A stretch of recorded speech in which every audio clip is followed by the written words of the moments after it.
to the flag of the United States of America, and to the republic for which it stands, one nation, under God, indivisible, with liberty and justice for all. Dear Lord, be with us today as we deliberate the business of the county. Help us, Lord, to keep in mind and prioritize the very best interests of our residents, Lord. Be thankful for what we have. Help us, Lord, to just figure out how to make it an even better county for our residents. Ask all these things, Lord, in the name of your Son, Jesus Christ. Amen. Amen.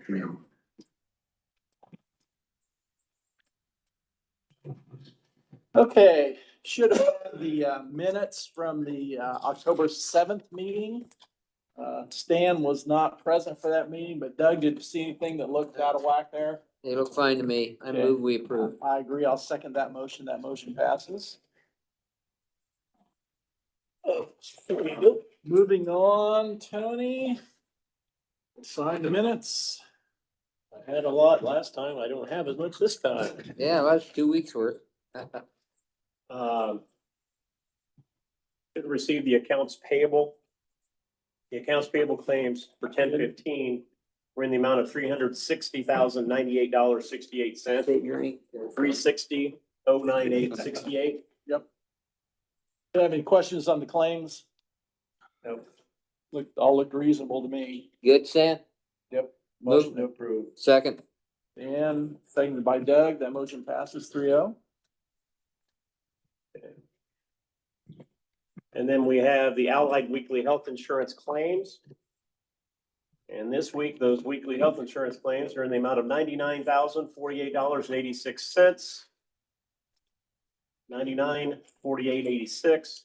Move we pay the Allied monthly. You gonna tell us what the breakdown is quick, Tony? Yep, go ahead. The medical breakdown was 43,643.70. The prescription was 55,114.89. There was a small amount of withholding there to make the total 99,048.86, and I signed off on that. Okay, very good. Now, motion on the floor from Doug, Second. second from Stan. That motion passes 3-0. Okay. It's usually, haven't been paying that close attention, but I've noticed the last few times prescription's been hired and, is that normal? It's fairly normal. Seems When you to say be that's like what fairly we've been normal, having. I know yeah. I know that's one of the things Shannon, actually, we're gonna talk to Jody this afternoon. They're gonna propose we make a change on that for 2026 and maybe help lower that a little bit. I know they're working on that for us.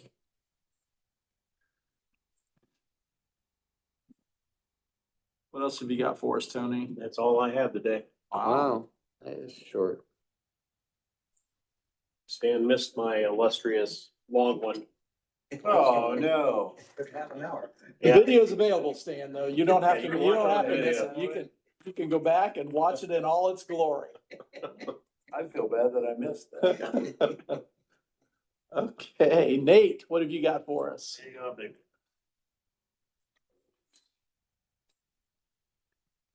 Good morning. Good morning. Here, a lot of projects are getting wrapped up. First time I had carryover from the council meeting, and I'm requesting permission to submit 2 different projects for Community Crossings matching grant funds for their fiscal year 2026. The first one is Bridge 142 that carries County Road 300 west over the Wabash River. They're between 750 and 850 south. Total project estimate is $645,126.70. Our local match would be 20% of that, since it's our first project on the list, and that would be $129,025.34. They like everything exactly to the penny, so. Okay. Exactly. The second one then as well, because you can just do it as one motion, would be 000. It's an HMA structural overlay project to deal with some of the buggy troughs we have down south, working with Brad on that one. And this covers 000 from, and 700 south, 000 from 218 all the way down to Covered Bridge Road, 900 south, that kind of 3-way intersection. And then also a section of 7 south from 000 west to 27. That would connect that section west to South Adams Drive, essentially. Yeah, where that's good. at. Good. Total project estimate for that, because of the mileage, is about $935,000. Because the max is now capped at $1 million as far as the local what that we'd be eligible for. The local match isn't 20% there. The local match is estimated to be $451,594.14. But that would cap us out as far as eligibility. Again, we're not sure how our chances are. The state's made a lot of changes to community crossings, percentages, matches and such. The cap now is $100 million in CCMG across the entire state for every county and every city and town. We are in a pot of $500 million. So half of that money goes for communities that are larger than us. The other half goes to smaller communities, cities and towns less than 10,000 and counties with less than 55. So we are fighting over half of the 100 million as far as our eligibility. But with your approval, council did approve proceeding with these. With your approval, I'll submit the applications later this week. And we will see where things go from there. If it comes through, would that be next year? Yes. So this would be for their next fiscal year. So I would need to be under contract pretty quickly. Both projects are developed. So we have design drawings that USI had done for Bridge 142. And then I've worked with Brad on developing plans to advertise that HMA project. It would be essentially an identical type of project to what was just done on 300 South or 300 North, I'm sorry. And the reason you had to go before council on this is because it's community crossings money. Is that the reason? The county has a grant application form that is to be approved by both commissioners and Okay, got council it. now. So that's the That's reason okay. we'll go to council. I've already budgeted my match money for that, my Bridge 105, or not 105, I'm sorry, for Bridge 142. But before we end up asking for any grants, the policy that the county has is. Yeah, that we go That's the county policy that was approved several years ago. Okay. Because Yeah. people were going out getting grants without the auditor's office even knowing about it. And when money would come in, we had no idea what it was or where it went. Now, when will the notification be given? I don't know for certain. I'm hoping that they would make notification in early December because of the timing. I need to get contractors scheduled to try to do this 26. So it'll be, if they're waiting too long, it'll be hard to get on somebody's schedule for 26 construction. And if it's not successful. Yep. Are you still gonna go through with the projects? We'll have to see, because that'll be a big swing on 142. That'd be 5x increase from what I'd have to what we would need to have. So I'll have to look at my budget pretty closely before I consider trying to do that project without it. Brad, any comments on, obviously part of this is highway, any? Yeah, and you guys, I think you heard it at the council meeting, but yeah, to go along with that, we're planning to do from 218 to 124. Not as part of community crossings, it's a separate project, same company doing the work though. That way they're here, they can do it all at the same time. So we would have 000. From 124 all the way down to 900 south. Okay, all the way to the county line. Yes, so if you've been on it lately, you know what we're, Yeah, yeah. That would be an asphalt. It that's wouldn't- what you call Yes, an overlay. you call it, that's not a wedge and level though. That's just an overlay over the It'll top. be a wedge and level. Okay, There would be a leveling course as part of it, so there'd be 2 paves that would happen. So if you were out there, living out there, you would see one set of pavement happen with kind of a larger aggregate stone to fill in the voids, get the cross section, the cross slope corrected. And then there would be a surface course applied, and then a stone shoulder would be applied beyond that on the outside edges. But no culvert work. No you wouldn't have to, before you start, you wouldn't have to do any culvert. No, they're not anticipating any culverts. My ears did perk up a little bit because I'm pretty sure I heard you talk about 000. No. Sorry, when we say north, we mean north of 218. Sorry. Yeah, Not like north. not yet, no. That's on the list, but not as soon as this. Yes, you're Oh. correct. Well, nobody had asked, so I didn't clarify, but yes, when we say north, we mean between 218 and 124, and south, we mean 218 and 9 south. So like. Yes, from- 000 up north, up by Decatur, now it is on our list. It's on that plan, that sheet we gave you guys. Yeah, without looking at the plan sheet, can you give me an idea Probably not in 26. Probably not in 26. No, this will take care of our 26. There is 000 north of 124 though.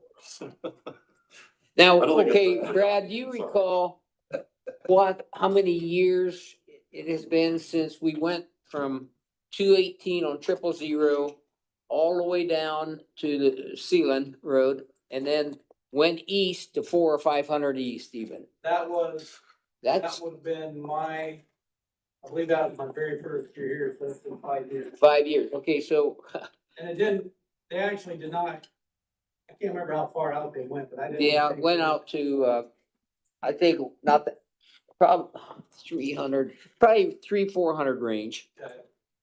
But, you know, there again, that was a hot mix.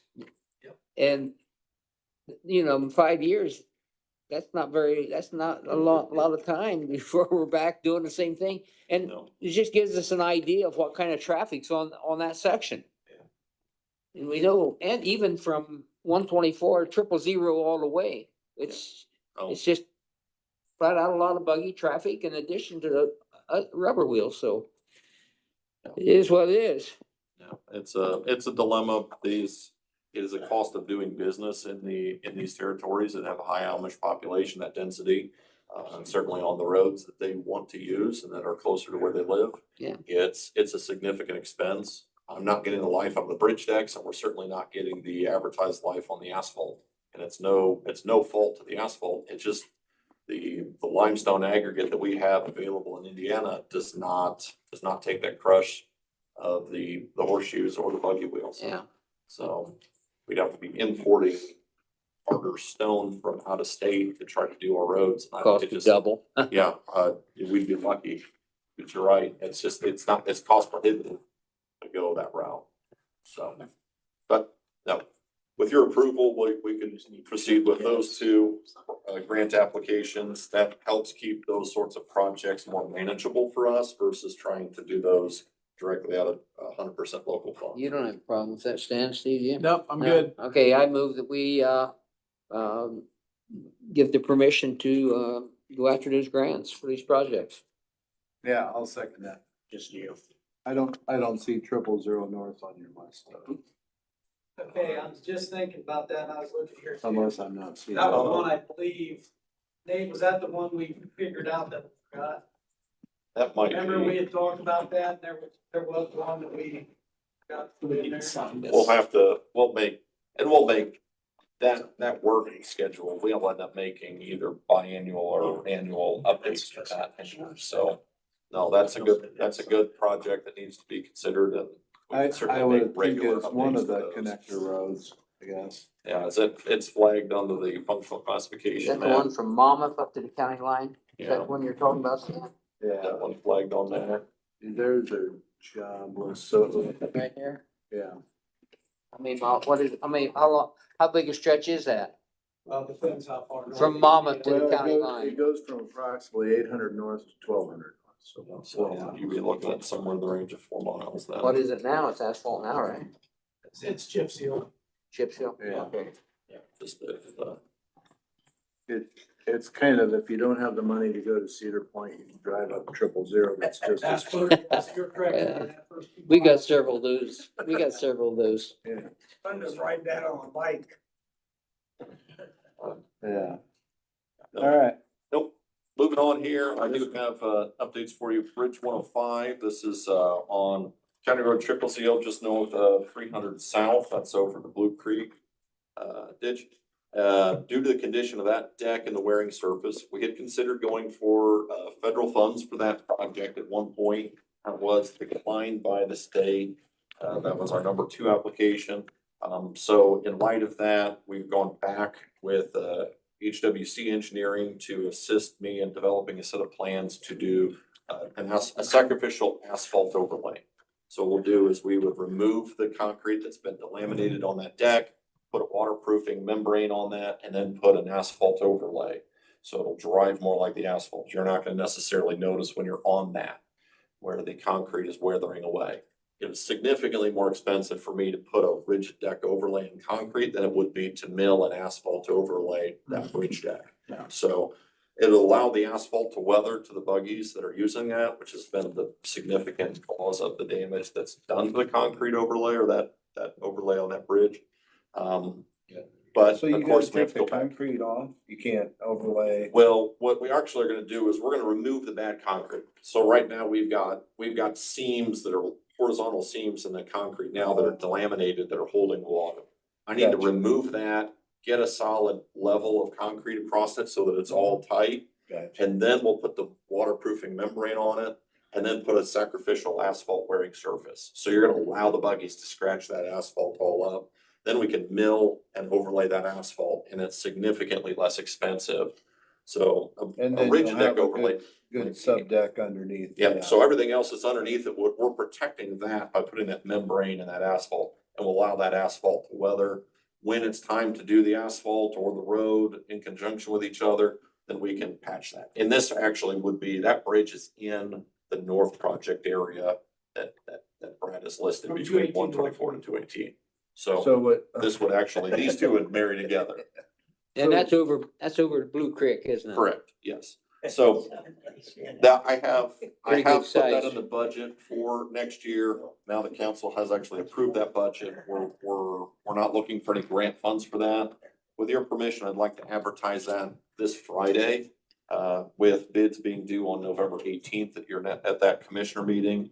But that's the scope of the project. I have a set of the plans here if you'd like to see those. There is signatures on the cover sheet. We can do that after the meeting. But if you're comfortable with advertising it, I've actually given you a copy of the advertisement to bid and the media has paper copies, but I'll email that out after this meeting if you approve proceeding with that I project. guess a little out of ignorance, or I don't know, maybe you've answered it before. When you do the asphalt overlay like that, Mhm. are there harder stones to use that don't wear as quickly when you do an asphalt? You can modify your asphalt with steel slag. You can also modify your asphalt with granite, bank run granite, harder rock. Problem is that the availability for us here in Indiana, we're blessed with limestone. Limestone's fairly easy to crush relative to the rock world. And so Are there different levels of limestone hardness? there are different hardnesses of the concrete themselves, so how you do the mix of the concrete. And that is something that I have been weighing options and alternatives. I've been talking to different engineers. The problem is nobody's tested this high performance concrete or ultra high performance concrete. They're fairly close to each other. There's different terms in the specs for them, but they may have metal wires as far as a binder in the concrete mix. There's also very high strength, high cement mixes of that concrete that your typical concrete overlays might be 4,000 or 5,000 PSI test strength that you're looking at, Class C. The ultra high performance might be 15,000 PSI I mean, strength. and I know locally, they've got, fiberglass additives for concrete, but I don't know that adds strength or not. It'll add some tensile strength, but it's not going to deal with the abrasion. And that's the Right. problem we have is it's the abrasion of that concrete that becomes the problem. Right. Is it's essentially the buggies are scratching this away. It's like keying your car down to the tires. And it's just happening, essentially you're wearing away at that bridge deck over 20 years.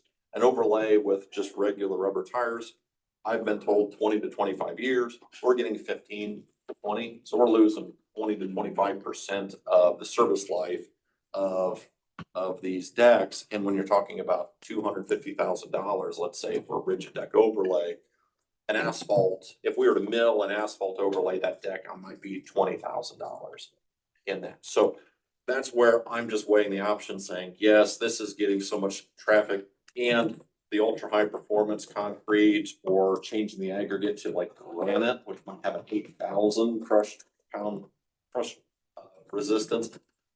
But I'm gonna have to ship that via rail car from the East Coast. So I might be spending 4 or 5 times the amount per ton just for the aggregate to mix with that. So IMI and Burn Ready Mix don't have access to that sort of stone. I'm gonna have to work with those plants to do that. Certainly, we're considering it, but there's a lot of different businesses and players that we're gonna have to make custom designs. And there's no design standard from the state on what's the pavement performance in an area with 70% buggy traffic. I mean, if you're getting 1,000 buggies a week or 2,000 buggies a week or whatever that is, there's no design standards. We're in somewhat uncharted territory. And so, and because of the condition of 105, I can't wait to figure that charting out at this point. So we're just gonna do this system right now, get that thing up to a service that is more serviceable for the driving public. And we're going to be testing options like you're talking about on other bridges where we have a high Amish density, so we can see what those conditions are, lay some standards out, and hopefully document that for the next generation so we can continue that practice. My question would be, is, LaGrange County, they've got the same issues. Yep. Well, actually, they got rubber on their wheels up there. They're the different Amish, the different sects and the different groups of Amish have different practices. I'm even seeing some Amish here now with covered buggies. So there has been some changes even within the Amish population locally. But we need to work with them and actually figure out those numbers so that we can start to present information to the bishops so that they understand the impacts that we're having or that they're having on our roads and what is the best response. And then we can provide you as the commissioners that information. And there's gonna have to be discussions politically amongst the populations as far as how you want us to proceed. Because I don't wanna necessarily dictate this is the only way. This is a way, there's other alternatives, and then you're gonna have to help us weigh the Well, cost for that. And when we've had this discussion in the past, and we had the discussion about rubber buggy wheels. Mhm. A big part of that discussion was, it wasn't necessarily the wheels that were troughing as much as the horseshoes with studding. So, that was only, the rubber on the buggy wheels was kind of a smaller part of the whole issue. And that's witnessed by the conditions of anybody that's driven 000 south of 218 can attest to exactly where the wear is on that asphalt. It's worn through an 1.5 inch overlay. You can see the different layers of the asphalt because you've got different colored aggregate. So you know pretty quickly the whole layer of asphalt's gone. Now it's dug out essentially. It's been worn away from that abrasion. They've crushed the stone and so that's part of it. The buggy wheels are part of it, but it's not necessarily the leading factor to what we're seeing on the bridges and the roadways. But I wouldn't complain about any improvement, anything that we can do to try to make this Because infrastructure they last. have to have that studding on Did their we take shoes. the action just for we need? No, we No, need we to, haven't, yeah, so- we need the action on Bridge 105. 105. I move that we, have Highway Department, County Engineer proceed with their plan. I'll second that. Okay, motion passes 3-0. And then the last three items I've got here are just updates for you on bridge conditions and projects. Bridge 180, that's the one on 650 West and 825 South. Final grading and seeding work is actually underway today and part of this week. I'd still like to keep the road closed until I know they're done with the work, but it should be happening. They should be opening here today, tomorrow. I mean, that's very close. I haven't been out there since with the Columbus Day holiday to be out there, but that should be done this week. And then update for you on Bridge 155. That's the one on 1100 South between 275 East and 400 East. Asphalt was placed for the surface on Friday of last week. And then final shoulder grading was done yesterday, and the grooving of the concrete deck was done on Monday as well.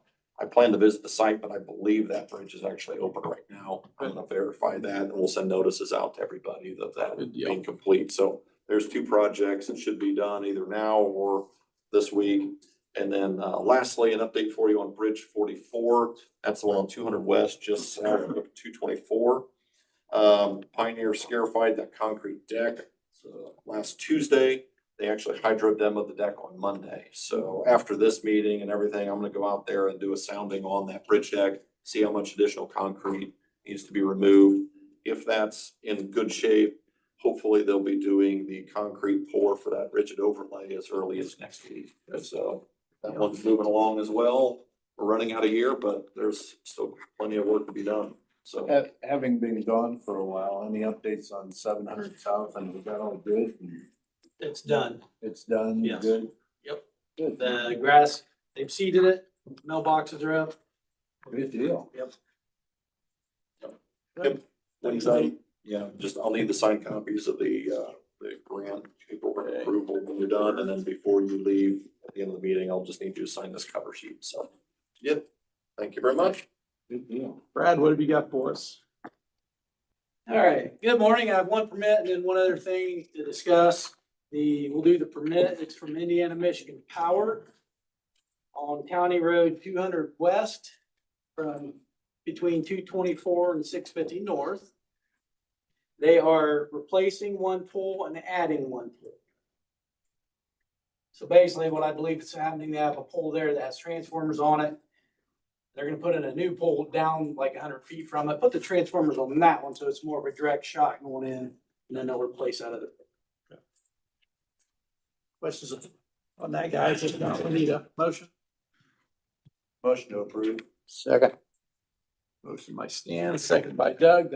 That's approved 3-0. So while you guys are doing that, you remember a couple months ago, we had a demo come in of that milling machine, the machine that went on the front of the payloader and you could mill. And they demoed that there, and we've been made aware of one of our neighboring counties had purchased a used one from another county. And they had it, never used it. I don't know the whole deal, but it went back to the original county, and that is going to be put on Purple Wave, that auction site online. And Paul and I were discussing it, and rather than jumping into a brand new one that was 350,000, we're thinking possibly this used one, we could do between 50 and 60. When the other county got it, they wouldn't have got it if they didn't think it was a good machine. Okay. So now that it's back to the original county, they just never used it. We don't know what happened, but they never used it. So That would be a question I would ask, is why are they getting rid of it? there was a superintendent change. And the superintendent before made the purchase. And I don't know what, like I said, I don't know what happened there, but once he was gone, it ended up going back to the other county. So I'm not sure what happened, but that county is now placing it on Purple Wave. Sounds like us with snowplows. When is that, You still haven't gotten rid of none of them for us yet, have you? when does it become available for bidding? Well, according to our contact, it should be today sometime. We haven't seen online. So anyhow, I was coming to you gentlemen. We're thinking, that'd be a good way for us to get into this and see how beneficial it really would be. And we're thinking should be between 50 and 60,000, maybe less, how auctions go. Yeah. And so we were just wanting to Good. bring that to you. Makes sense to me. So when does it end? I mean, it starts Well, today. we looked this morning and it wasn't on yet. So we don't know technically when it It is. closes. Yeah. Okay. But like I said, we want to present that to you, just thinking it'd be an easier way, a cheaper way for us to start this process and make sure it's gonna work for us. Sounds good. Need action on that at all, Mark? No, that's a viable purchase Okay. method. Good. Good deal. Hey Brad, is this an online auction? Yes. Online, okay. Yeah. Do I need their approval though to do that? Yeah, I'd have the Good commissioner. motion to, I move that Brad be permitted to pursue on Purple Wave. I'll second. motion And passes there 3-0. again, you guys know how it goes. If it goes higher, then. Good. Thank you. That's all I have. Unless Thank you you. guys have questions. Thank you, Brad. I think we got the other thing figured out. The north, south, east, west. Rick, what have you got for us?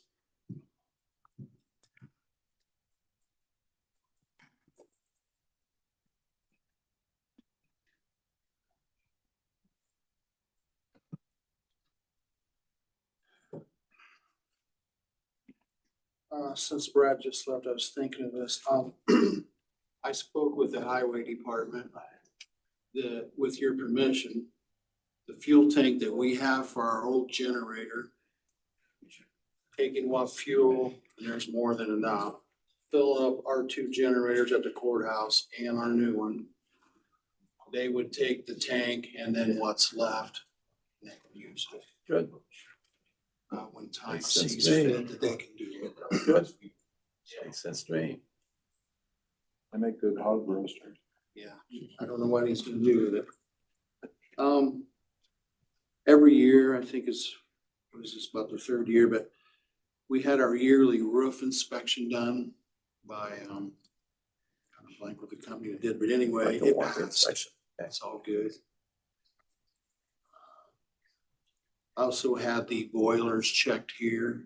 I'll be having that done at Superior Court here within the next week or two. So that, so far, that's good. And checking some things out and actually, Can I ask you a quick question Sure. on the boilers? A couple of years ago, did we replace all those valves? On the- For each of the zones? Didn't we have valves that we replaced for all the zones? that was done some time ago, but we didn't, because of my tenure, we haven't done I was thinking we It had. seemed to me like that we got a report that there were a bunch of bad valves on the boilers that had to be replaced. Right. Oh, what it was is, what that was it's a new state code. It was Okay. Limited switches, we changed all that. Okay, good deal. Okay. It was, So as far as our valves were they were, good yeah, they were all good. for all the They were zones. new limited switches that kick it off. Gotcha, We had to okay. change those. Rick, as we look at investing a lot of money in this building, as we think about relocating some other offices into here, are those boilers something that we need to be thinking about long-term replacing? I would. They are. Let's make sure that's part of that whole project. I don't want to spend millions of dollars on this building and then have boilers go out the next year. I mean, they're good 18 to 20 years old. Okay. That's what- Yeah. Just put a / plumbing study also as we move forward. Yeah. Well, and realistically, let's say if we isolate the area for the new court in this building, notwithstanding all the offices, that may end up with its own heating system that would actually put less stress or less use on the existing one. Yeah. We have, how the boilers work is they don't all at once. They rotate, but they're getting old. But you're right. I mean, that whole heating and air for that new area might be completely separate and removed from. It very well could be.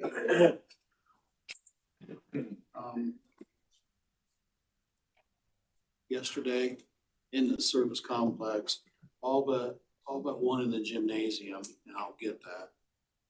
All the filters have been changed out for that. Good deal. And gearing up for the winter. Sure.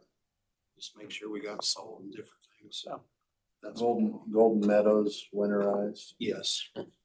I'm gonna go out there and check on some things there, but I mean, there's been no water or anything on there that I'm aware of. Yeah. I'll still go out, but it's, since we winterized it, nothing's changed out there. Good.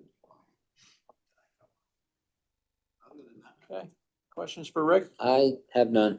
Okay. Thanks, Rick. Hey, Rick, how many boilers are in the building here? How many do you have in the Beverly Public? oh, there's 10. 10, really, that many? How many in the courthouse? Main courthouse has heat pumps in it. Oh, heat pumps. The Superior Court has 3. 3 boilers, okay, good, thank you. Ian, we're running just a smidge ahead here. You want to come up and let's chat a little bit about opioid monies. I haven't. This is not on the agenda, but Appreciate you squeezing me in.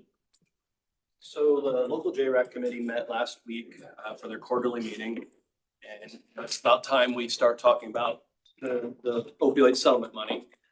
The last couple of years, the commissioners have asked the local JRAC to have it like a grant process and report back to you our recommendations. So I think the JRAC committee is willing to continue to do that if that's what you still want us to do. And then we just need some guidance from you as to how much money do you want to throw out there this year? Is that your recommendation? They feel like grant process has been serving us well and you want to continue that or? I think it is, and I heard recently that Wells County is starting a similar process. I haven't heard directly from anyone, but just through the grapevine, I think other counties are starting to see. Well, I think when you all put that together, I think that was just a great way to approach this Right. process. And I feel like it's been, I haven't heard a lot, but I feel like that it's worked well. Yeah, I mean, And it was interesting when we put the actual opioid steering committee together, which actually functionally is the JRAC committee. it is, we actually included Ann Baker from the city also as a part, or I'm sorry, Ann Razzo, as a part of it as well. And she's not on JRAC, but represents the city as well, so. Doug, are you aware of that whole grant process or you want to get a? Said it went all the way up to what, 2038 or something? Yeah, I have the breakdown here in front of me. If you don't mind, would you go over the grant process that you all use to Okay, so. identify potential users of that money? Sure, so we kind of, we run it kind of like we do for Drug-Free Adams County, where the committee identifies areas of need that would fit within the restricted use guidelines that we've been provided by the Attorney General. We determine areas that should, the funding should go through, determine the amount of money that's available to grant, open the grants out to the public. Once we receive the So grants. you we then- advertise basically that this money's available and if you're interested, complete the grant application. Correct. So And there's a process by which anybody that has, that has a process that fits into that Right. opioid abuse treatment or it, I mean, just basically, this money came to us as a result of the class action lawsuit from the pharmaceutical companies misprescribing, Right. overprescribing medication. And so what we want to make sure is that this money is going back to that population that was affected by it. right. So many people have told me, I went in for a toothache, I had a tooth pulled, and I'm not throwing dentists under the bus by any means, but they came out with an opiate prescription and the next thing you know, they were addicted or knee replacement. It can happen to anybody. Anybody. It's not just, Anybody. someone on the streets. Back issue. Absolutely, They get absolutely. prescribed and And next thing you know, so, they're hooked. That's what this committee has done, is to make sure that this money is going back to the population that was affected by it. And so it's a good group. Last year, we looked at the areas that we tried to serve were our local schools, and we were able to fund a DARE program with North Adams.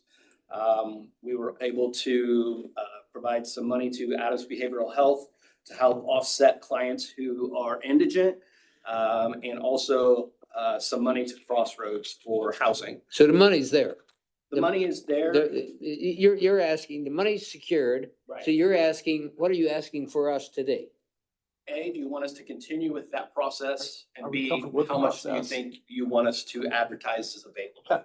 And so- Help, yeah, help us understand. So- First off, let's deal with the process, guys. And I personally see no reason to change the process. Right. I like it. So I think, if you wouldn't mind, let's just go on the record with an action to. I move that uh, we improve the proceed. process. I'd make a motion that we continue with the grant process that we've used in the past based on the recommendations from the JRAC committee to the commissioners. I second the motion. So the motion passes. And Hey, so let's there's talk two about the sets money. of funds. There's the restricted fund and unrestricted.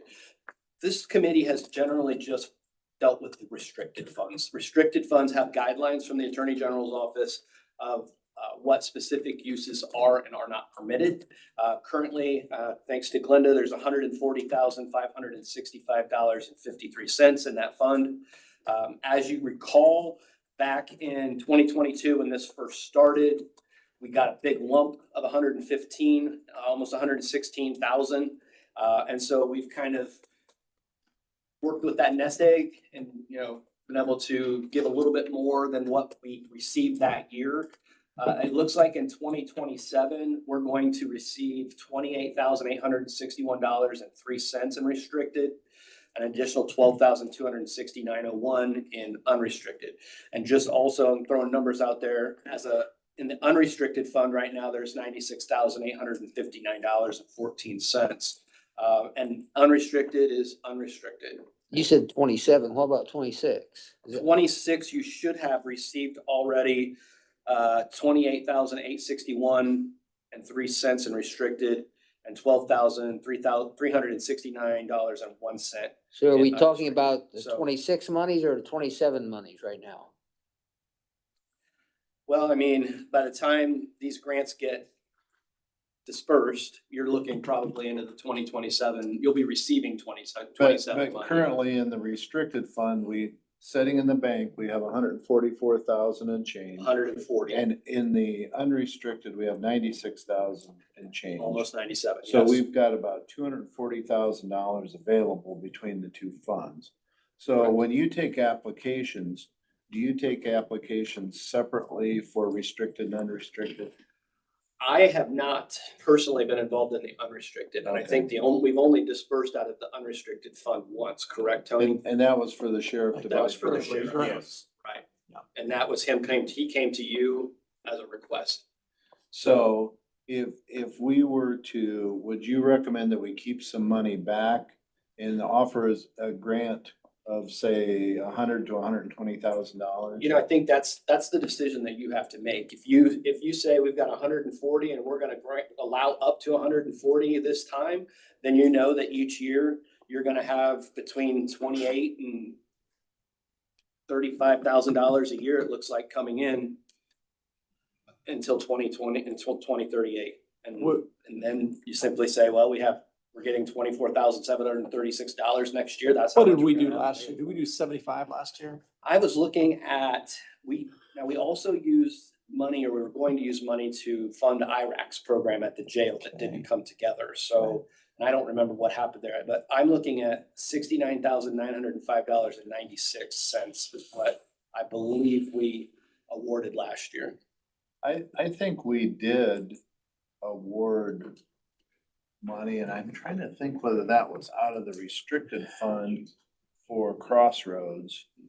Now, keep in mind too, years ago. I want to throw a wrench into this, but it's my understanding North Adams still has not asked for any of the 21,000 that they were granted last year. Okay. And I don't know if you want to put a deadline on that, or if it's not That was to used, support their DARE program. right, but I don't know that they're still in the process of getting that person trained and Okay, so they going. don't have a DARE program up and running yet I to don't know. request funding against.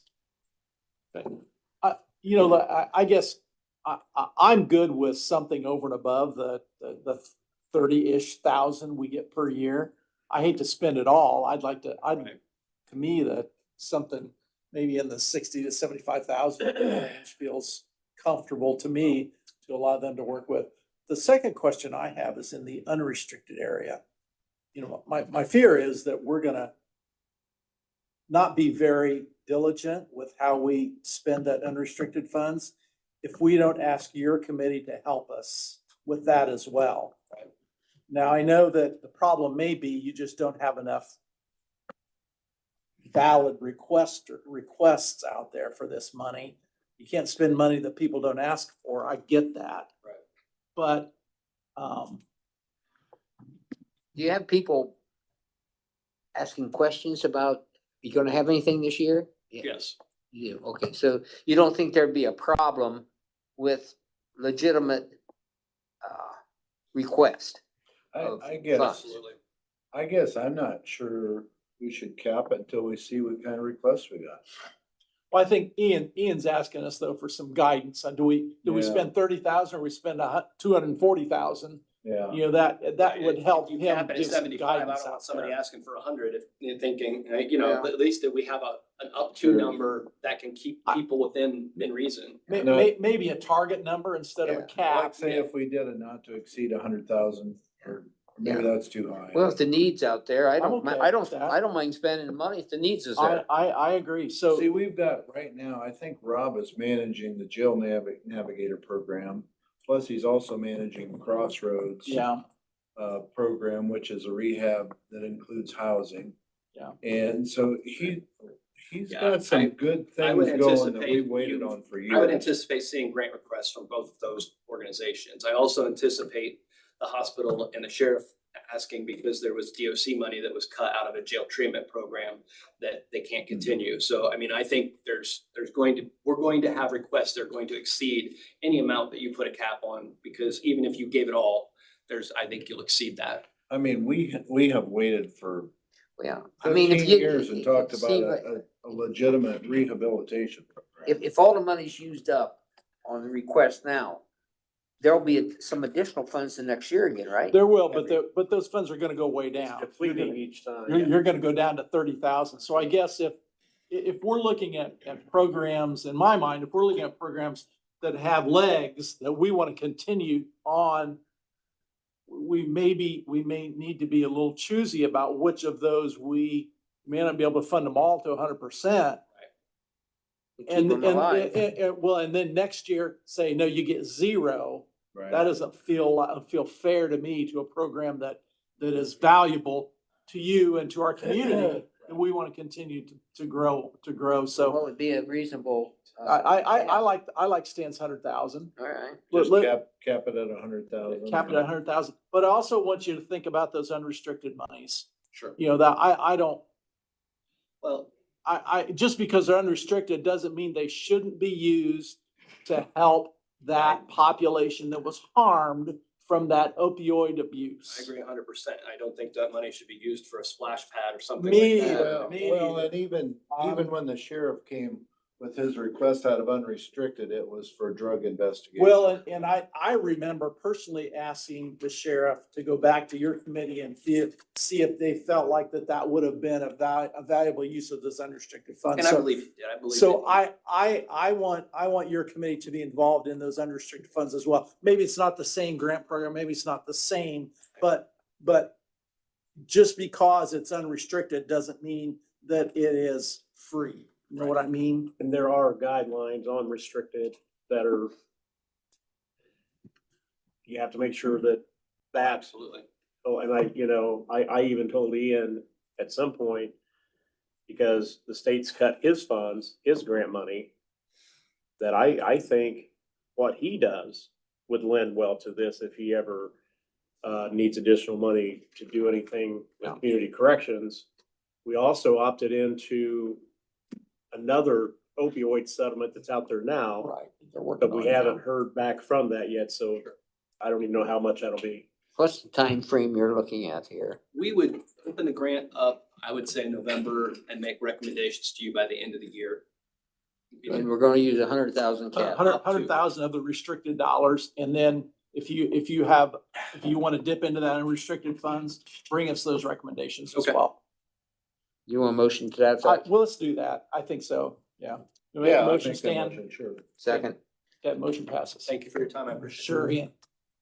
Just kind of curious, while you're here and I see our veteran service officer in the back, do you see any issues dealing with veterans that something like this might be able to address? As far as like opioids and stuff? Oh, as far as, even looking at the unrestricted funds, as far as suicide hotlines or homelessness or anything that our veterans are facing that may. Homelessness, not so much prevalent. I don't think in Adams County, there have been a couple of, I say drifters, like Adams County individuals, like a guy from Columbus, he was wandering through the area and somebody called me from the gas station, Fleurs.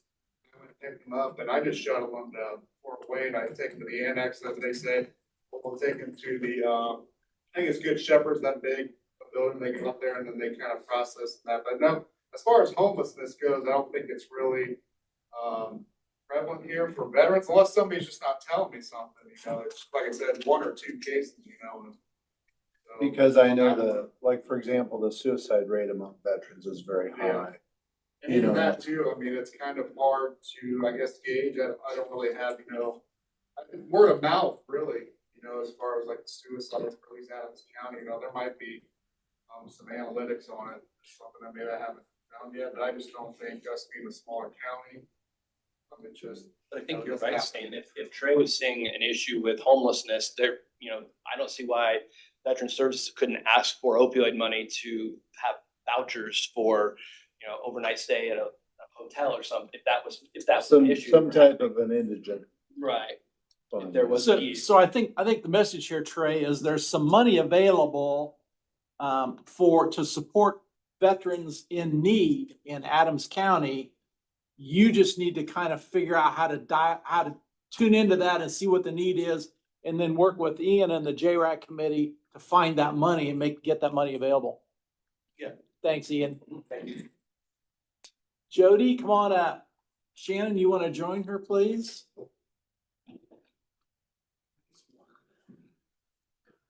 Hi, Jody. Good morning.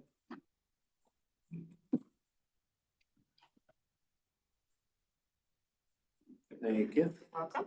Thank you. You're welcome. Shifting gears, we're gonna talk about. Shifting gears.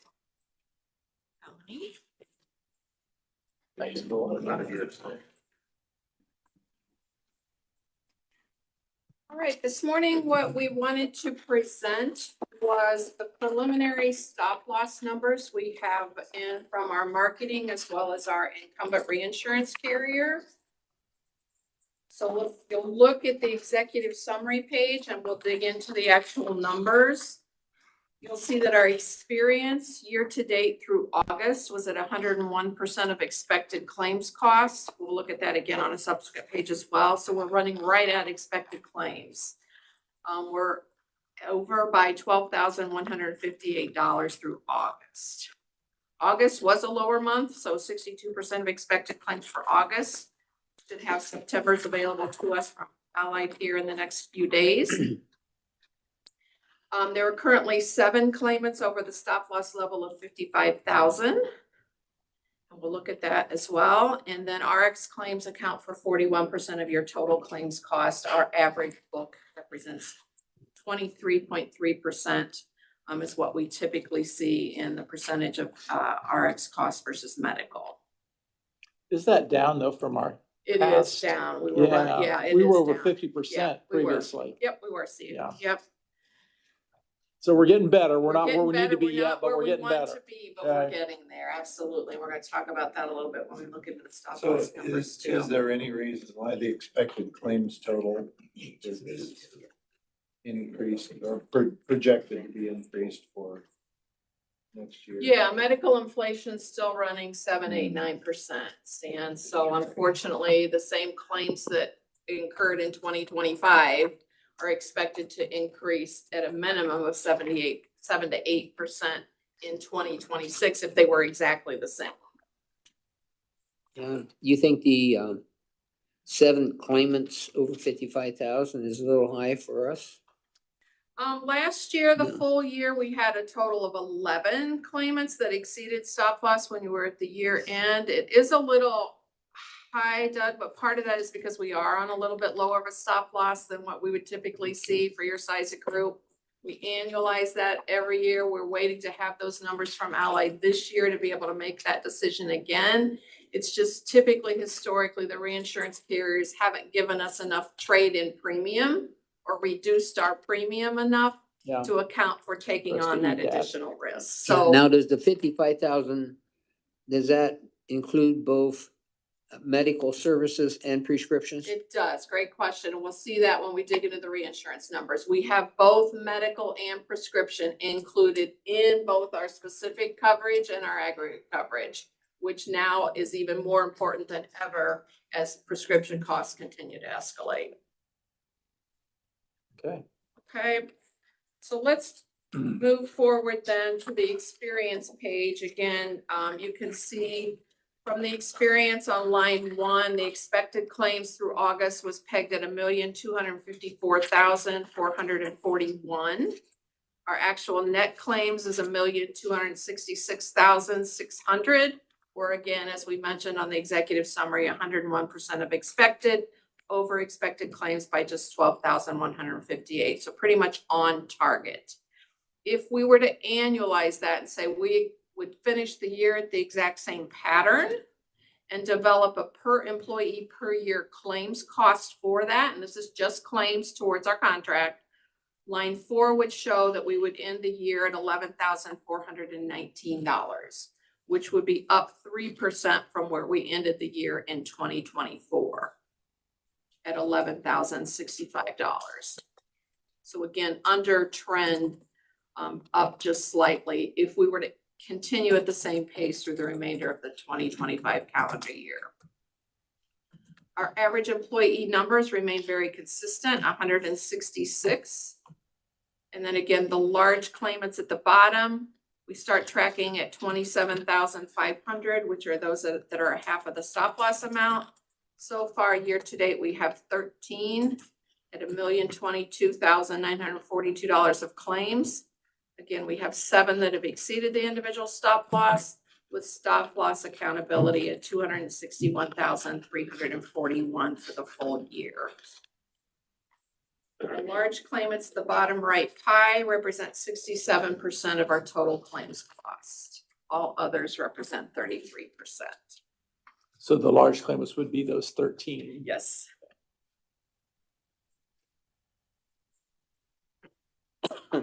If we look on the next page, this gives us your total cost. So that would include anything that we've had to fund for any individual that had a higher specific amount, or a laser as they're called. It would include all of your fixed costs. So again, if we look at 2025 year to date for 8 months, enrollments remain very consistent at 166. You've got the expected claims at $1,254,000. Breaking down to gross medical claims of $994,105, add RX of $703,004, deduct back out those over stop loss that are reinsurance liability, gets us to the $1,266,600. Again, you can see then for a period of 5 years, we've ran pretty consistently right at expected claims costs. If you add to that your fixed costs, which is your administrative costs, your stop loss premiums, gives us, and then add back in what we funded in laser amount, and that's $169,000. I'll show you that on the next page. Our total cost so far through 8 months, $2,017,270. If again, we were to annualize that number and develop per employee per year cost, if we continue the year at the same pace, far bottom right would end the year pretty much right where we ended 2025, $18,187. Last year, we ended 2025 at $18,206. And if you can see there, your total costs over the last 3 years have remained under trend. 0%, 5%, and then 3%.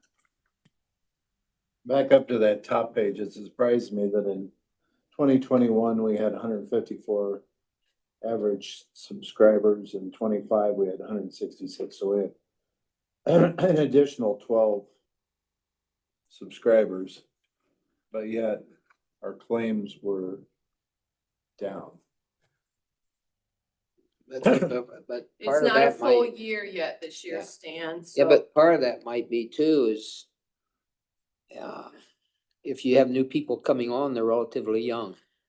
yeah, I think so too. We've also added some new Yeah. positions, like to the Yeah. total full-time head count. Okay. So our head count in 2021 might have been 165 full-time positions that were eligible and only 154 that Oh, I enrolled. see. Whereas now we might be at 175, you see what I'm Gotcha. saying? So The But I other- mean, even so, the cost for 12 more claimants was less than what it was in 21. The other thing too, Stan, we have lost a couple of large claimants that were on the Oh, I plan see. over the past probably 2 years specifically.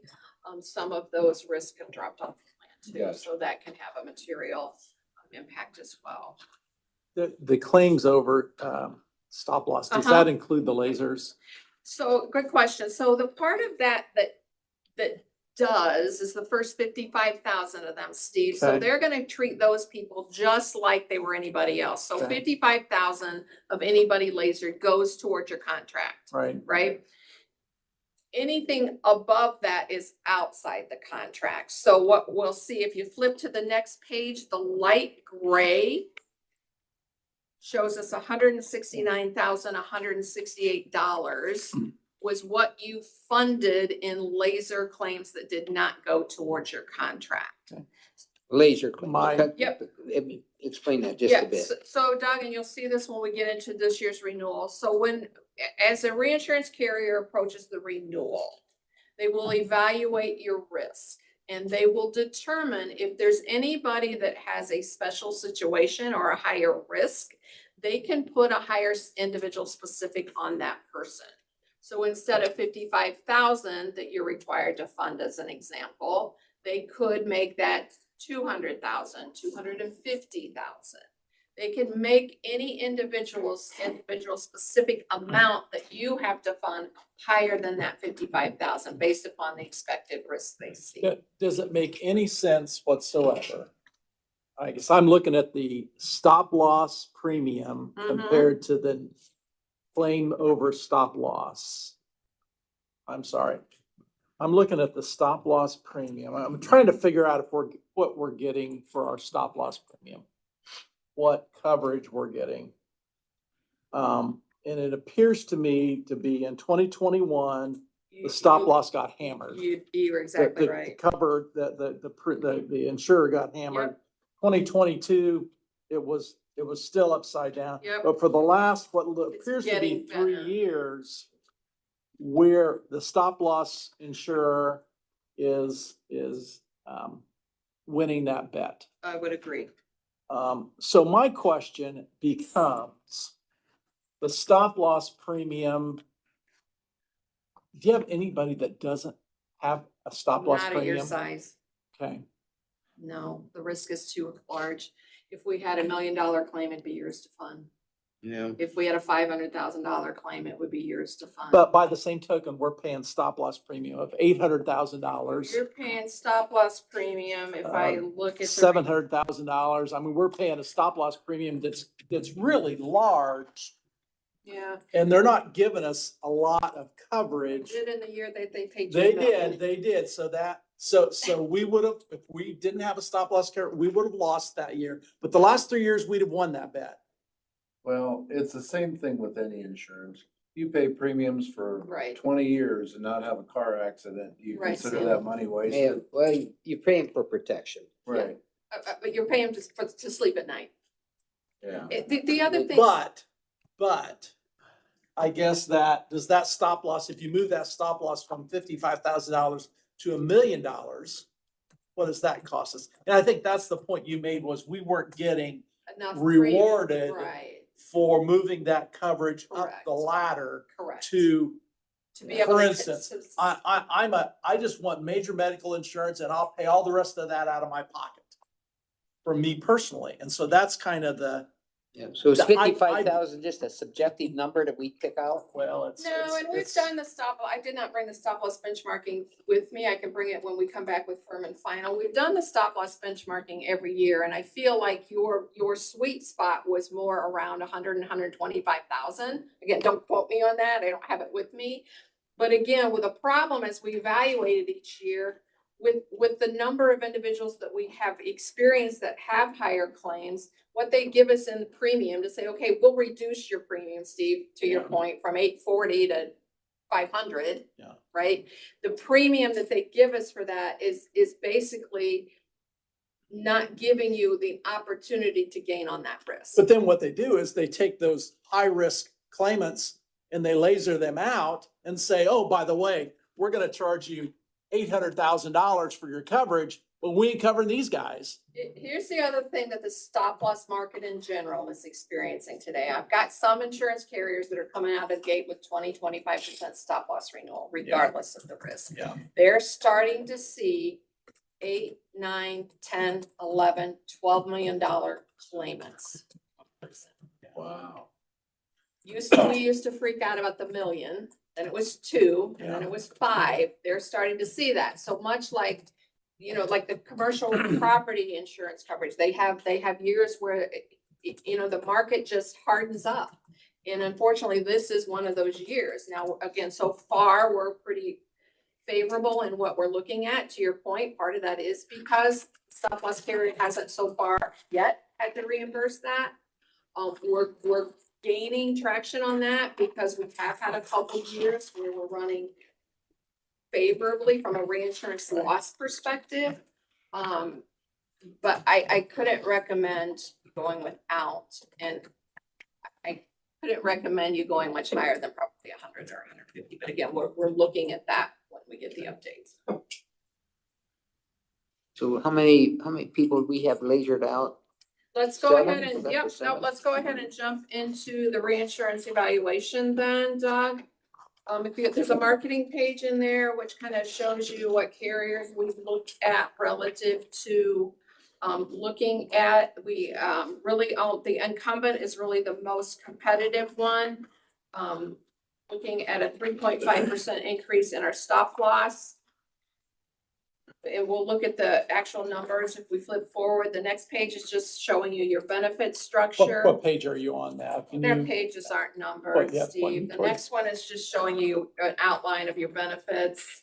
hey, And then the next one is showing you administrative costs. okay, And then let's flip to the next one, which is gonna show you all. So we should have at the top current initial renewal and initial renewal if we end up carving out the stop loss, or excuse me, stop loss, pharmacy benefits.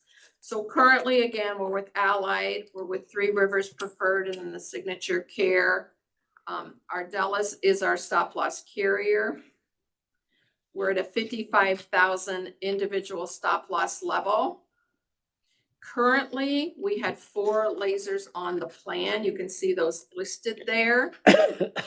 Again, what we know is so far this year, the county's funded 169,000 of that entire liability. Moving forward, we have 2 potential lasers one's at 225, one's at 90. We have a conditional laser of 130 if a particular medication is filled. And then the 120,000 is off the plan as of 730. So we're really looking at those first 3. And by the way, those are all relative to RX spend.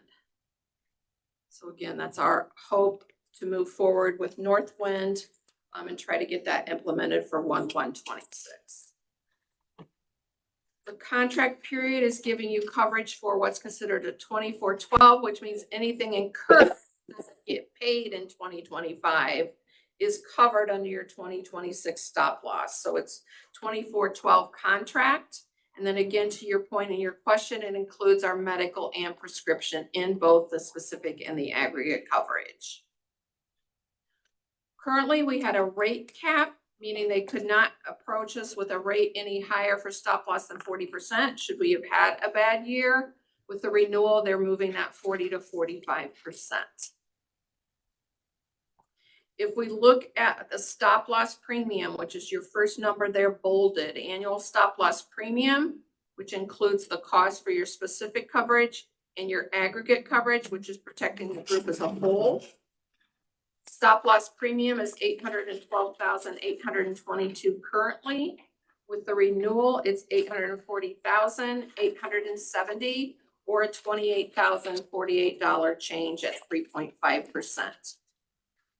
If you add to that the fixed cost, which is all your administration pieces, currently it's $876,855 with the renewal $907,060 or a change in your fixed cost of $30,205, just 3.4%. so when we look at that cost then, we would add to that. Obviously, we have everything that we pay direct. That's under the reinsurance amount, all those coverages, plus the lasers that Next- between, Next page. okay. Let's go there. This will give you your total picture. Good deal. Okay. So again, your claims liability is listed here. We went through all the contract terms. Your claims liability is listed here two different ways, both on your expected claims and your maximum worst case scenario claims.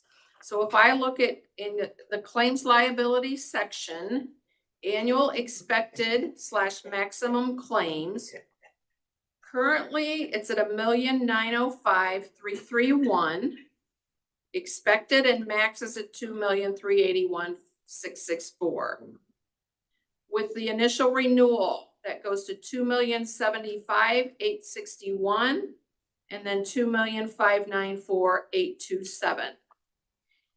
To your question, Steve, if we add to that the additional potential laser liability, which is the amount above 55 up to where they've put any individual Right. person. Currently, that was $410, or excuse me, $410,000. With the renewal, that's down to $345,000. Again, of which one of those is off the plan.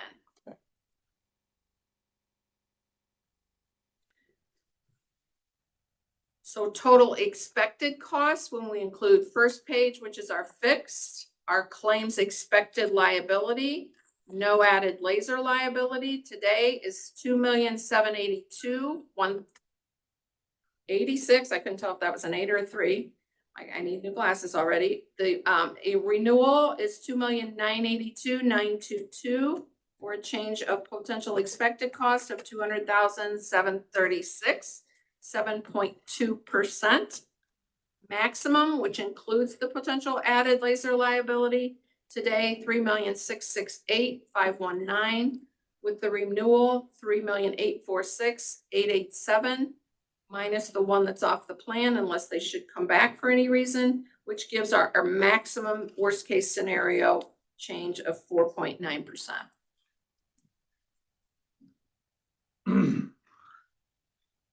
Again, the 3 lasers that are on the plan, one is only if they're on a certain medication, so it's called the conditional.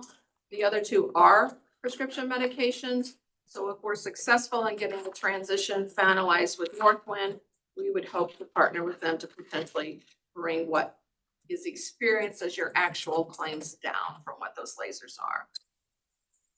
And you can see the last one is the expected and total maximum cost should we actually move and carve out the PBM to Northwind. There's an additional fee from integration access that Allied passes on in our admin costs.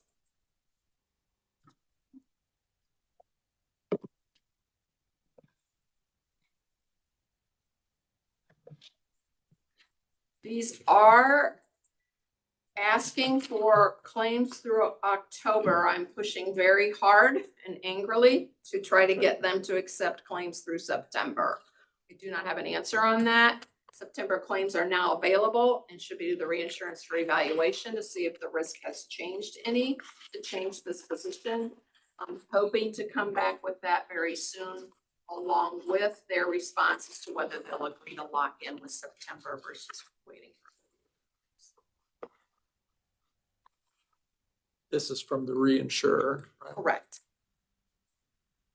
Correct. That's really the only, That's really. that's really the only thing we Yep. negotiate every Yep. year is we Yep. negotiate with the reinsurer. Yep. Everything else is either we pay the claims direct or we decide whether we're gonna fire Allied or not. Fire Those are the only Allied, network questions. difference, pharmacy difference, everything else is stop loss to protect the plan. Yeah. That's the big one. And again, That's the real thing. Yeah. That's our real decision is the whole stop loss. yeah. And Question. again, I appreciate the conversation relative to specific or not or higher, but your bulk of your costs are in your claims. Right? I mean, Absolutely, you are yeah. paying a premium Yeah. for protection We're of the risk. effectively but- self-insured. Yeah. Up. Yeah. Up to that 55,000 Right. number. So the only decision that you guys will have to make out of this is with which carrier to go with in 2026.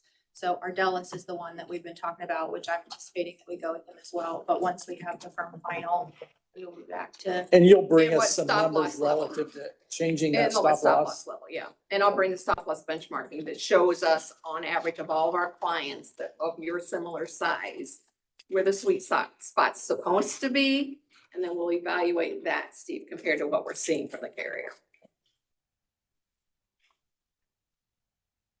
Questions? Makes me glad I'm not an actuary. Yeah, I tend to lean on the side of more risk versus less risk. I think we pay insurance carriers to take on that risk. Agreed, That's how they make their money. That's how they, agreed.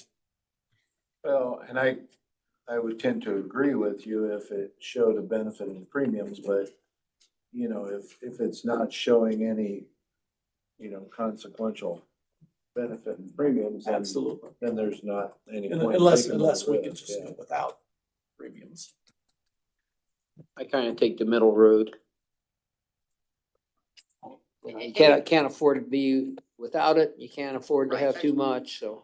Right, and was, again, that's what the benchmarking will show where your sweet spot should be Mhm. relative to what, you know, all clients that we evaluate and do actuarial consulting for. It's just a matter of what we can get out of the carrier too, because just again, always they're surprises protecting me themselves and their profits. how close you are on your projections for a year ahead. It's like, it's one of those things, how do you know? How can you even possibly project? It always surprises me that you're as close as what you are. Yeah, if you look at it over the past several years period, 22 was an anomaly, but in 21 it was 93% of expected, 22, 111, then we're back to 97%, 99%, Yeah, and I mean, 101%. that's pretty accurate for not having a crystal ball. In I just today- wonder, especially in you today's know, if you market. take all of our employees, you know, some retire, you pick up some new ones.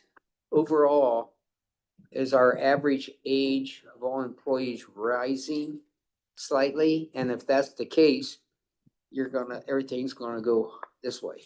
Yeah, I need to look at that, Doug, what our average age history is. Again, to I think Shannon's point initially, we've hired some younger folks in as well. So as people increase every year, right, at another age, Yeah. the new hires can typically help manage that and keep. I that at a more I wonder if constant that's the level. case though. But we could absolutely look at that for you. Yeah. Yeah. And that's one of the things that we've talked about, you know, over the years is what kind of strategies can we put in place to try to get people to the doctor, to bring costs down over time as they get older, to get them engaged, to make sure that we're catching things sooner so it doesn't cost us as Yeah. much when something comes up randomly. And that's the little bits and pieces that you guys have approved, you know, as the years go by. Obviously, it's not a all at once solution, but we'll continue to work on that to try to bring those costs down as employees do age and get older. Yeah, personally, I get, with my supplement, which I can VA too, but also a supplement, Mhm. you know, I get all kind of offers for free screenings and all of that stuff, so. Mhm. Thank you. I assume you have data relative to wellness programs and whether they have, it seems to me like kind of the few things that I've read, even though the wellness programs intuitively, you would think that they would pay off from lower costs. Are they not, is your data not supporting that? I would say, Steve, our data is showing that of those clients that have implemented some type of a program, much like Mhm. Shannon mentioned, asking people to at least engage with their Right, physician once a right. year. We're seeing and evaluating the trend for those clients from when they start a program to when they end. And we're still seeing that it bends the trend 5 to 7%. If we could just tell all of our employees that I've read, obviously, no smoking, no tobacco, period, that's a no-brainer. But I think what society is really violating today is alcohol. And its long-term effect, if you're overdoing it. And I think a lot of people are, because you just go into any store, and the amount of floor space you see on alcohol is just increasing. So you know what the story is, and every medical advisor will tell you if you're abusing alcohol, it's going to catch you. Higher rates of cancer, the whole 9 yards. So hopefully our people are following that. Very I good. don't think we can dictate that. to them. We can't, but, No, Tony. but it, valid but do, point. we can educate. Yeah. Okay, Again, good. Jody, Shannon, thank you. Thank you. We'll Thanks be for your back work. as soon as we can. Great, come on up. Interesting discussion earlier about that opioid money and how that might factor a little bit into some of the services that you may be able to provide to our veterans. For sure. Uh, Yeah, we'll definitely have to look at that, definitely. First off, good morning, Adams County, gentlemen. Good morning. Good morning to you. Sound like, Hanoi Hill, Hanoi Hannah. hello. Good morning, America. Good morning, good morning. Yeah, I will, I certainly will, yes, sir. So before you, the fiscal year 2024 geographic distribution of VA expenditures, GDX for short. I think the most jarring thing you'll see on there would have to be probably that second line under veteran population.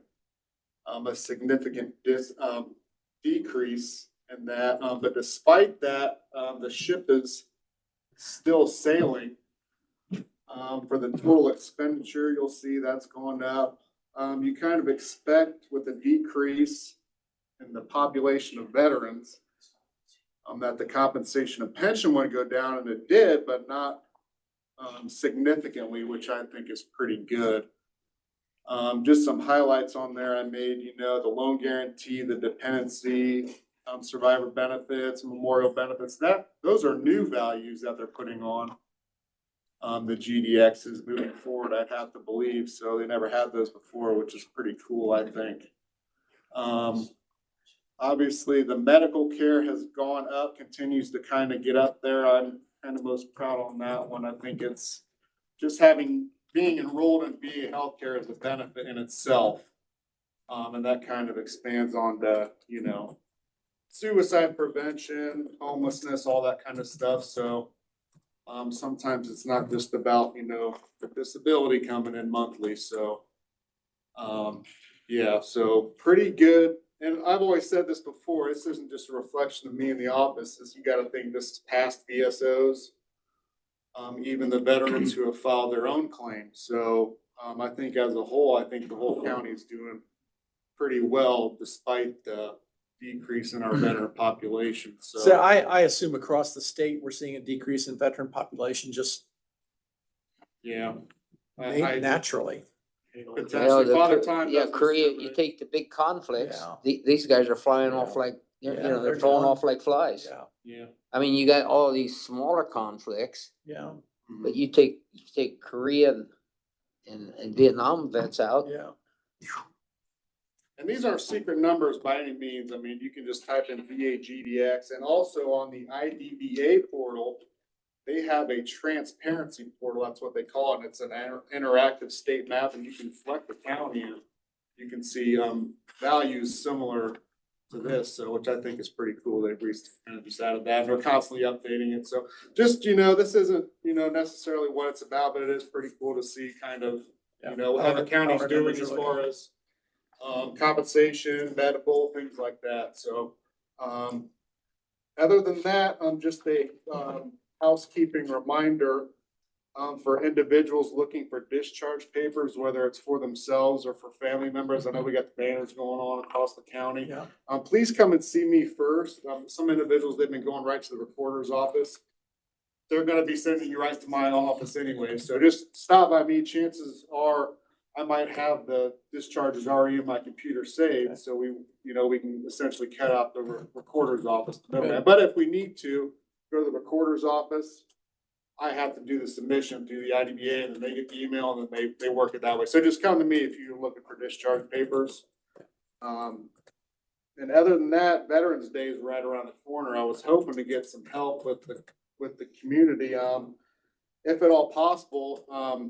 Maybe we can get some, whether it's local businesses, if they have discounts, any deals going on, maybe any functions they got going on, get a hold of the office.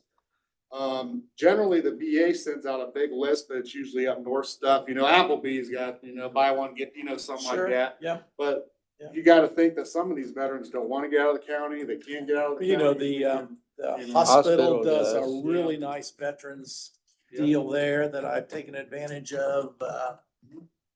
So things like I that, eat yeah. free all day on Veterans Day, it seems like. Yeah. Yeah, and at the movie theaters giving away free tickets, hey, get a hold of me. I'll Yeah, start putting on good. the list and we can Good get deal. that sent out and stuff, so. Other than that, my phone number hasn't changed, the email hasn't changed, get a hold of me. I mean, that's the. That'd be name- interesting to name of see the game. what this page looks like for Wells and Jay County.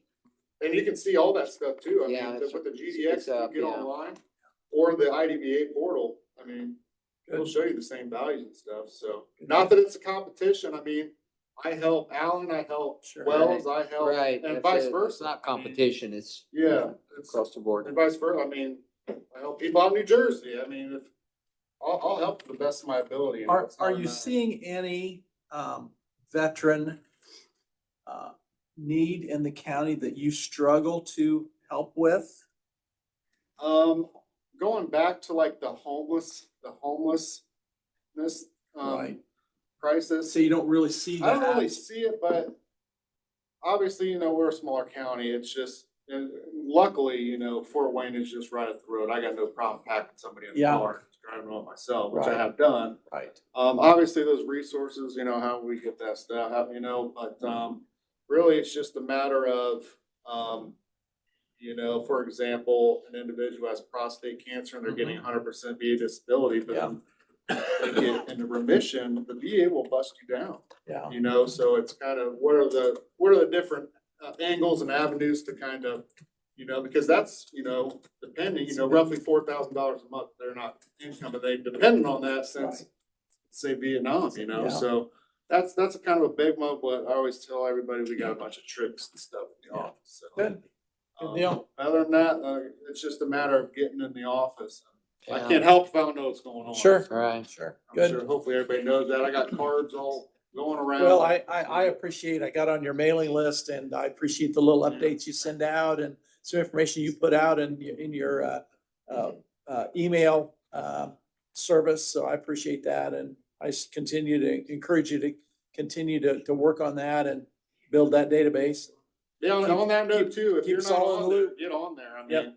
Keep us all in the you know, loop. You don't have to be a veteran. I'll put anybody on there. Good deal. It ain't gonna hurt nothing. It's Very just good. 2 seconds, so that's all I Good have, deal. gentlemen, so. Okay, Thanks, well, You know thanks, where I'm at Jay. if you need me. Good deal. Thank you. Appreciate the update. All right, yes, sir. Mark, you're on.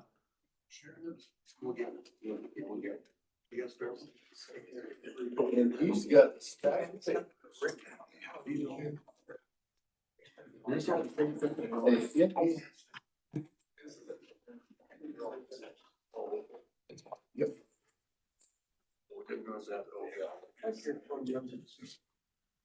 Did we get your pay to you, the extra pay that we talked about? Have you seen that yet? Should have been. We still keep working on it. I'm glad you didn't spend that before you got it.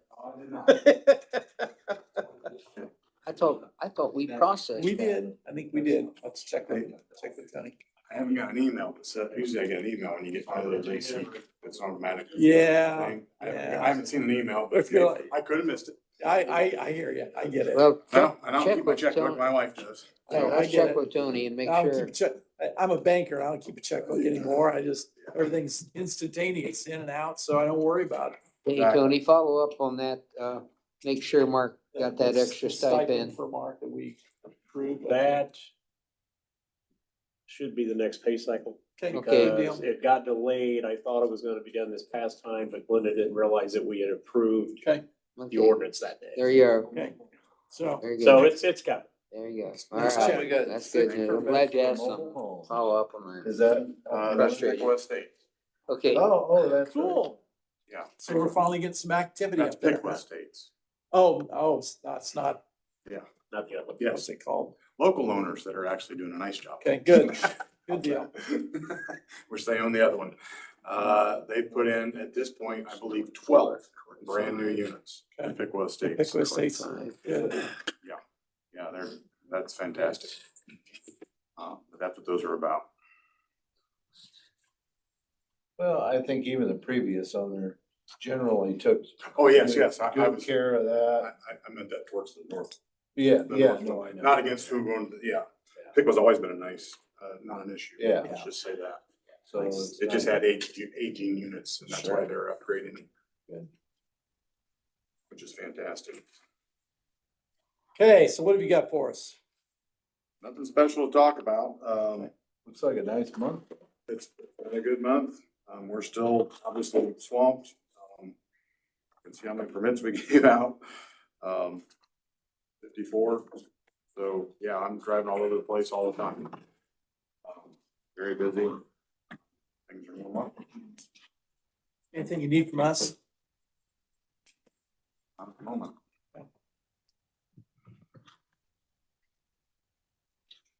Very good. Questions, guys?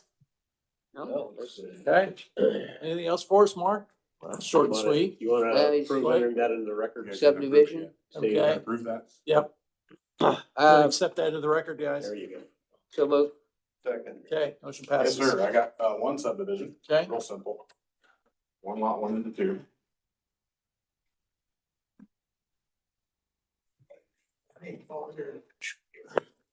This is just, south of Max Beer. 350 south. So Max Beer lives here. This is the beer farm. Just south of there is this 20-acre piece. And they've split it off into those two. Build back here. Yeah, that's frontage This is here, the road frontage. and 300 this is south. 30 foot. Excellent. It's not even an easement. So It's an there's actual part of there's the no lot. buildings Okay. on any of it. No, it's empty right now. So the purpose here is to build, somebody's gonna build back there. I would assume so. Typical. Just doing it. Well, we have no reason not to approve it, so I move we accept the Troyer. Okay. Motion to approve. Okay. Second. Second, and that motion passes. Motion by Doug, second by Stan.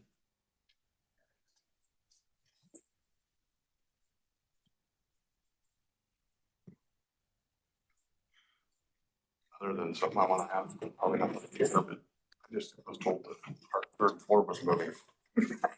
I haven't heard nothing about that. Is that a thing? What's that? It's not a thing, Okay. not yet anyway. Okay, but it's We're- a discussion. Well, we're gonna talk about this whole building, Mark. So what we're gonna do is evaluate all the office space. Yeah. Yeah. As we look at moving Right. people in here from other buildings, we'll, everything's open to look at, but we've not made any decisions Obviously, yet. our priorities can be different. I just, first time I heard about it, like 5 minutes before I came here. They're like, what's going on? I'm like, oh. Yeah.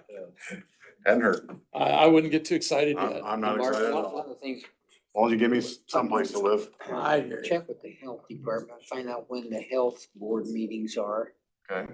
And I think it'd be good if you, that way, if we have any questions between you and the health office, that'd be the time to bring, because that health board is so clinically oriented. They can get the environmental stuff. So I think it'd I be good. can ask. Yeah, I'll get Good. on that schedule. Yeah. Good deal. Thanks. Hey, Mark. What was his? On our two issues, When I'm not built, tell me when. I'll say on T4, we're ready to go. Make sure Who knows? that he says he's good, we'll Dan be aware. Oh, I called you, you beat me to letting them know. Hey, I called him. and he- Mark and Clayton, what have you He got already for talked us? to him. And he just said he was busy now. trying to Anything get for pads us? in before the winter. So as soon as I get them caught up, he said, I'll do it. I said, but And we'll do the same thing on. I also heard something, she was up working on the roof. She's not even allowed on. Neighbor called me Okay. yesterday. Happened this weekend. He said that they called or somebody called. The sheriff didn't. Something they requested this the other day. My A new addition. unsafe ordinance, you're not allowed to be there No. unless you're actively really repairing it. Or tearing it down, one or the other. Yeah, we got an order to tear it down. Last week I So, sent back to Rick. Yeah, she's So still I think thinking. now Rick's reviewing it and he sent it back. I just wanna show For her. both She didn't be contractor notified. review and- I don't mind the fire. I want to show up someday and see it missing. Yeah, remember, this is being recorded. I don't know. Right there by that microphone. That's okay. Yeah, just Good. No, I think we're fine. Yeah. But yeah, on the, other one, we got Hal, something with you on that too, so. Okay. All right, thanks, folks. Mark, anything else for us? Mark, we're. Nope.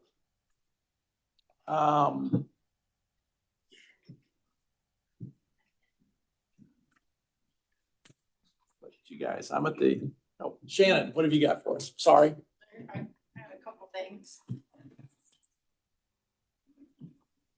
To piggyback off of the conversation from this morning, or with Jody just a couple minutes ago. So I sent you guys an email, talking about just the preliminary renewal information and that my recommendation was that we don't change the health insurance rates for 2026.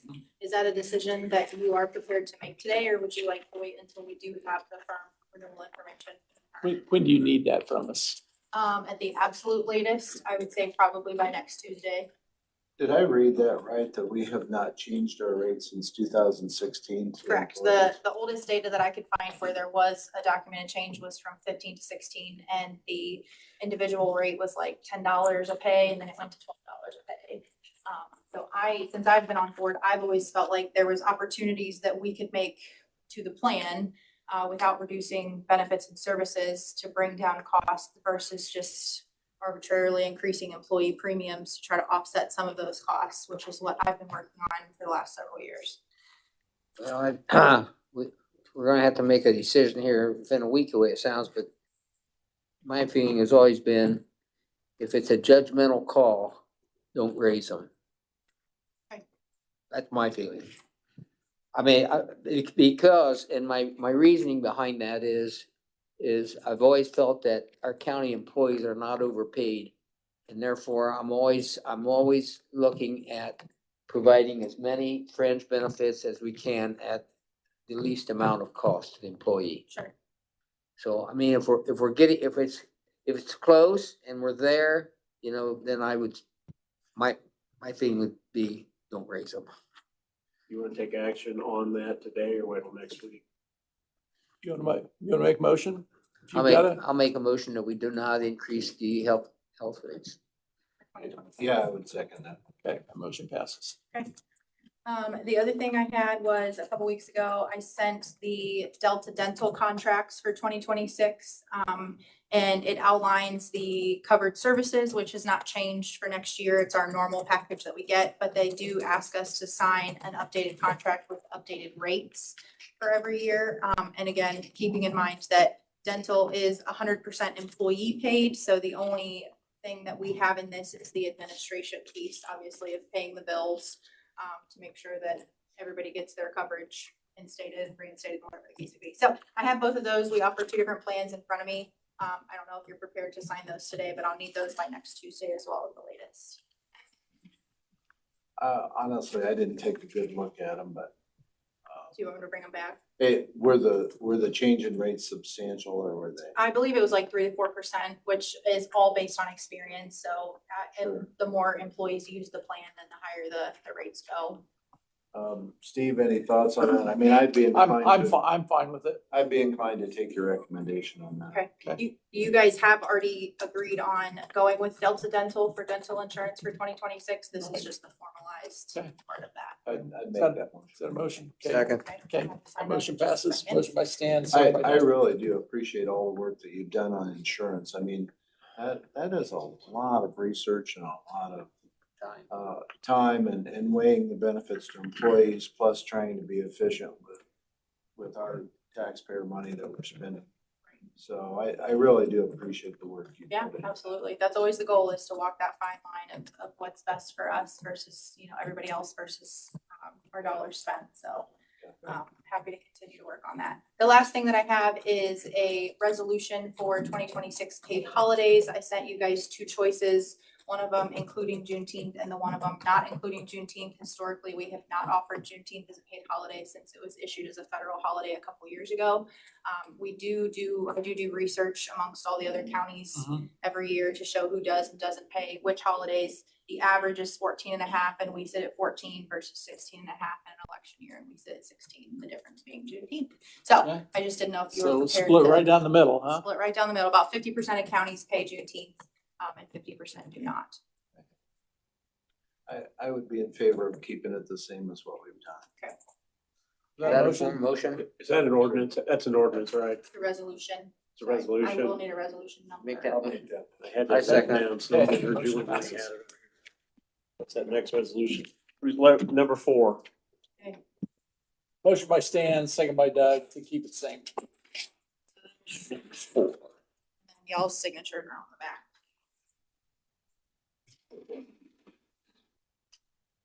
I can take that and we can put that in there. Did you have a resolution number to put with that, John?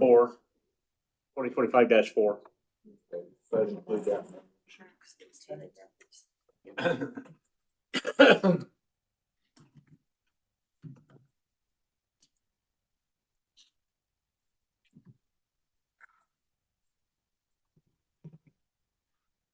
'26 would be election year. We got 26 would be how many then? 16? 16. Mhm.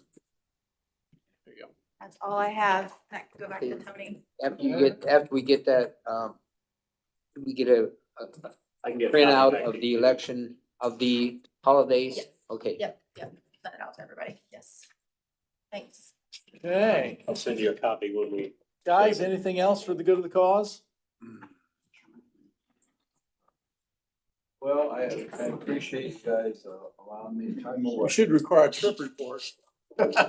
We ain't got time for that. He's already got an Irish accent.